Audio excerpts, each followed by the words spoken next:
नवमः पाठः नौवां पाठ सप्तभगिन्य हैं 7 बहनें। तो बच्चों, आज इस 9वें पाठ का नाम है सप्तभगिन्य है। इस पाठ को पढ़ने के 2 उद्देश्य हैं।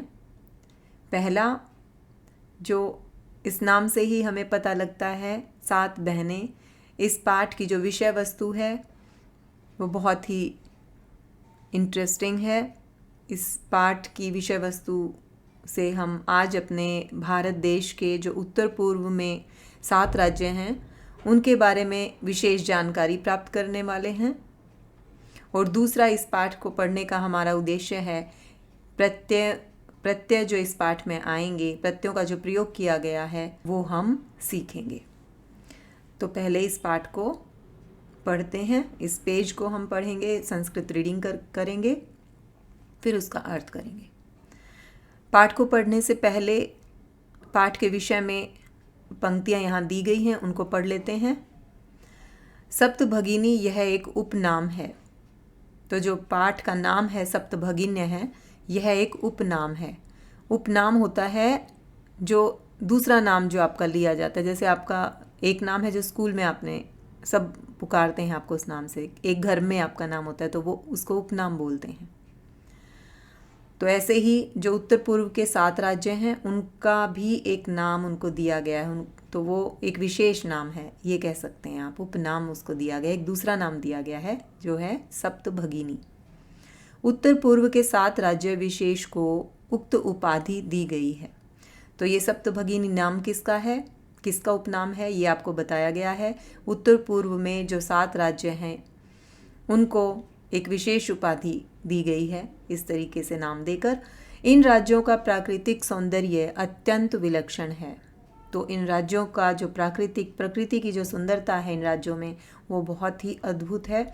इन्हीं के सांस्कृतिक और सामाजिक वैशिष्ट्य को ध्यान में रखकर प्रस्तुत पाठ का सृजन किया गया है।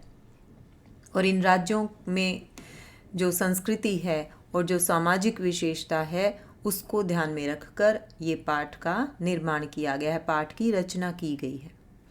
तो अब शुरू करते हैं रीडिंग। पहले इस पेज को हम पढ़ लेते हैं, संस्कृत उच्चारण देख लेते हैं। अध्यापिका सुप्रभातम, सुप्रभात। जैसे आप सुबह गुड मॉर्निंग बोलते हैं, नमस्ते करते हैं, तो वैसे ही संस्कृत में बोलते हैं सुप्रभातम। छात्राः, यहाँ बहुवचन शब्द है तो छात्राएं कहती हैं सुप्रभातम, सुप्रभातम। अध्यापिका भवतु अद्य किं पठनीयम्। छात्राः वयं सर्वे स्वदेशस्य राज्यानां विषये ज्ञातुम् इच्छामः। अध्यापिका शोभनं वदत् अस्माकं देशे कति राज्यानि सन्ति। सायरा 24 महोदये। सिल्वी न हि महाभागे 25 राज्यानि सन्ति। अध्यापिका अन्यः कोऽपि। स्वरा मध्ये एव महोदये मे भगिनी कथयति यदस्माकं देशे 29 राज्यानि सन्ति। एतदतिरिच्य 7 केन्द्रशासितप्रदेशाः अपि सन्ति। अध्यापिका सम्यक् जानाति ते भगिनी। भवतु अपि जानीथ यूयं यद् एतेषु राज्येषु 7 राज्यानाम् एकः समवायोः अस्ति, यः सप्तभगिन्यः इति नाम्ना प्रथितो अस्ति। तो इस पेज को हमने पढ़ लिया है, अब इसका अर्थ करते हैं। अध्यापिका सुप्रभातम। तो जैसे ही अध्यापिका कक्षा में आती हैं सभी को सुप्रभातम कहती हैं, नमस्कार बोलती हैं। छात्राः सुप्रभातम, सुप्रभातम। सभी जो छात्राएं वहाँ हैं, विद्यार्थी हैं जो, वो बोलते हैं सुप्रभातम। अध्यापिका भवतु अच्छा अद्य किं पठनीयम्। आज क्या पढ़ना है, आज क्या पढ़ना चाहिए। छात्राः वयं सर्वे स्वदेशस्य राज्यानां विषये ज्ञातुम् इच्छामः। वयम, आप सबको इसका अर्थ पता होगा। वयम का मतलब होता है हम सब, सर्वे सभी, स्वदेशस्य, यहाँ षष्ठी विभक्ति है तो साइन होता है का। अपने देश के, राज्यानाम, राज्यों के, विषय में, ज्ञातुम इच्छामः, जानना चाहते हैं। तो मैंने आपको जैसे कि बताया था कि पहला उद्देश्य इस पाठ को पढ़कर 7 राज्यों के बारे में जानकारी प्राप्त करना है, और दूसरा उद्देश्य इस पाठ का था कि इस पाठ में आए हुए प्रत्ययों को हमें जानना है। तो यहाँ अभी तक 2 ऐसे शब्द आए हैं। पहला पठनीयम, इसमें प्रत्यय है। दूसरा ज्ञातुम। तो इन 2 शब्दों को मैं यहाँ लिख देती हूँ अलग से। एक है पठनीयम,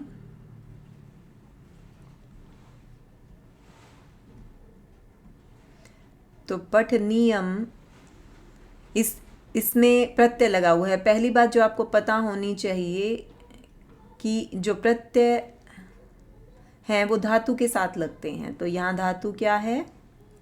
पठ धातु है, और प्रत्यय कौन सा है? अनियर प्रत्यय है यहाँ।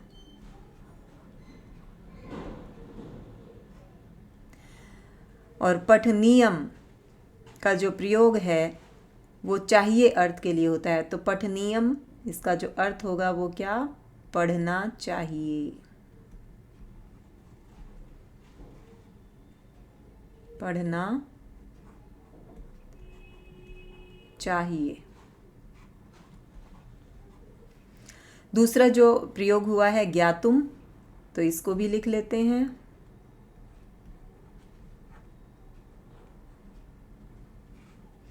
ज्ञातुम में ज्ञा धातु, जैसा कि मैंने आपको बताया कि धातु के साथ ही प्रत्ययों का प्रयोग होता है। ज्ञा धातु है और तुमुन प्रत्यय है।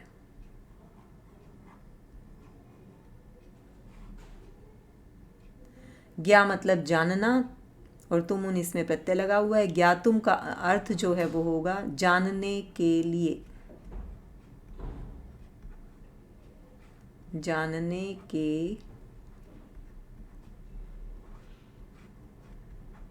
लिए।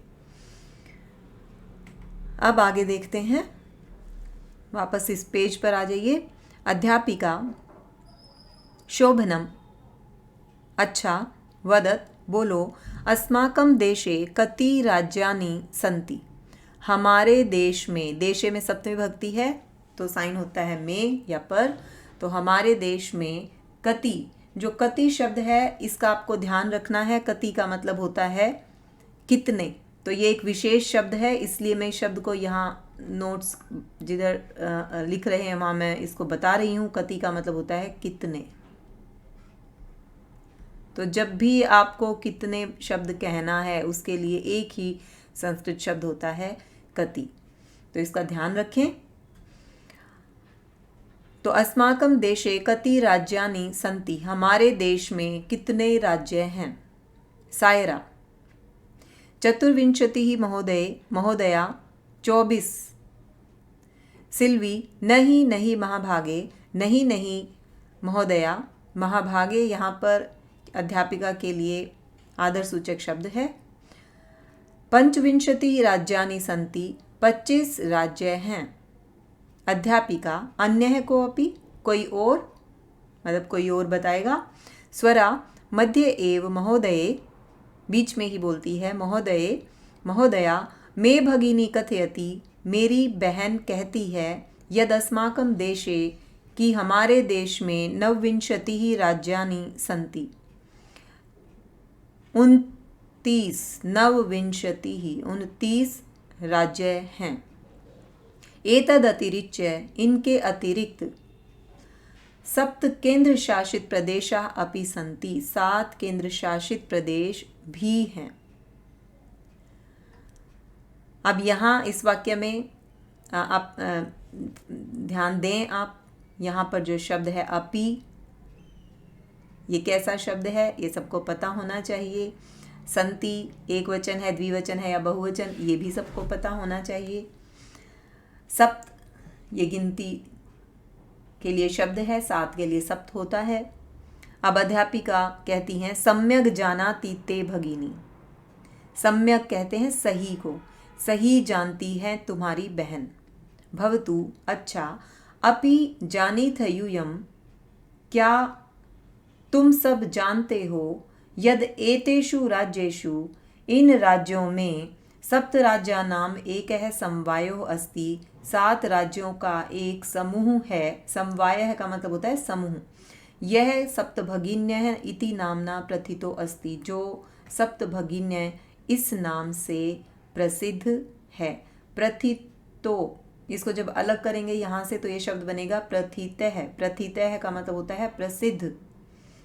समवायो, इसको जब अलग करेंगे तो ये शब्द है समवायः। समवायः का मतलब होता है समूह। ये विशेष शब्द हैं जो आपको याद होने चाहिए।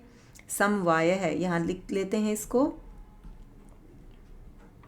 समवायः, समवायः का मतलब होता है समूह। और एक और शब्द है प्रथितः।